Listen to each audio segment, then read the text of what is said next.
What's going on, everybody? I'm Jason, and welcome to the Review Suite.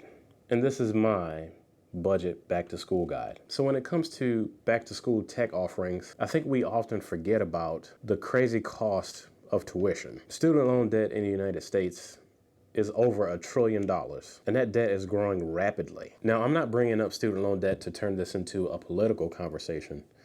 But as a student, it's important for you to understand what student loan debt means and how it will affect you in the future. If you are a senior in high school or a college freshman, it is your duty to ensure that you get through college with little to no debt. That means working and applying for scholarships like a mad person. And listen, it's not easy, but in the end, it's worth it. I've been out of school for over 8 years, and I'm just now paying off my student loans. So I'm speaking to you as a person, as your friend, as your big brother. Don't put yourself into debt buying a bunch of tech products for school. In my opinion, when it comes to back to school tech, there's really not a whole lot that you actually need. Some things you'll buy once, some things you may need to replace, but it's important for you to think critically about what it is you actually need for school. I can really only recommend one product for back to school, and that's a laptop. And no, you don't need the most expensive laptop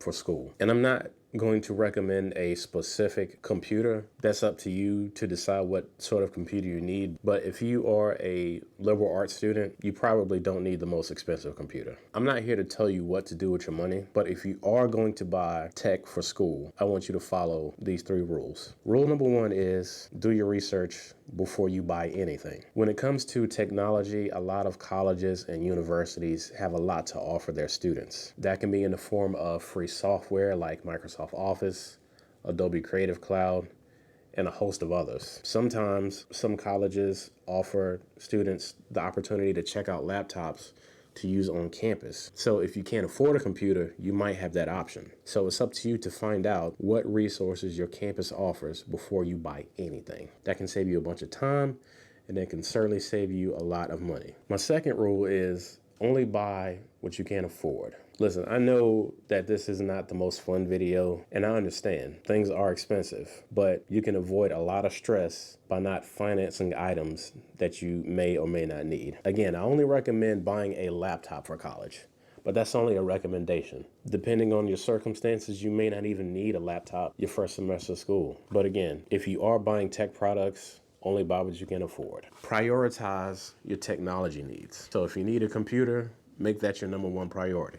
I don't want you to go into a big box store, apply for a credit card just to buy a laptop. Yeah, I know it seems convenient, but you're going to be paying interest on a laptop that will be obsolete when you take it home. You'll feel a lot better not having the stress of debt on your shoulders while you're trying to get through school. People who care about you don't want you to be stressful while you're in school, and you definitely don't want to stress yourself with credit card debt. I also don't want you to take out student loans to buy technology. It feels good to have stuff, but feeling good today can cause you a lot of hurt tomorrow. So please don't finance anything and only buy things that you can pay for with cash. Again, I know it's hard, but it'll save you a lot of money long term. And my third rule is, and I think I've said this already, but only buy what you need. If you're going to school as a freshman and you get to visit the campus and see what the dorm rooms are like, then yeah, buy based on what you need in your space. You may not have a big space.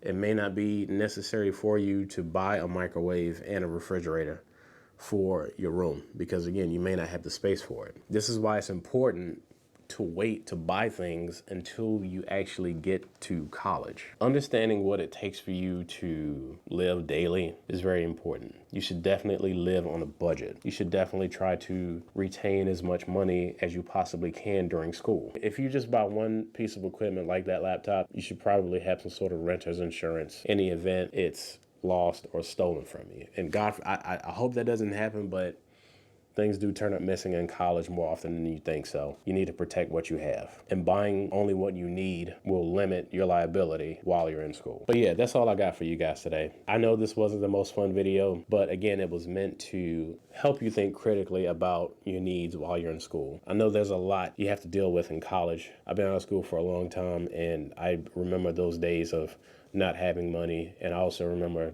times when I've wasted money in college and it cost me a lot. If you reduce your costs while you're in school, you'll have a better transition after you graduate. And again, your number one priority should be to get through school with little to no student loan debt. Focus all your energies on applying for scholarships. If you can work, that would be awesome. Do everything you can to reduce your costs. And then once you graduate, maybe you have a little nest egg, you can go out and buy all the stuff you didn't have in college. You'll appreciate it more, trust me. But anyway, thanks for watching, guys, and I'll talk to you on the next one. Peace.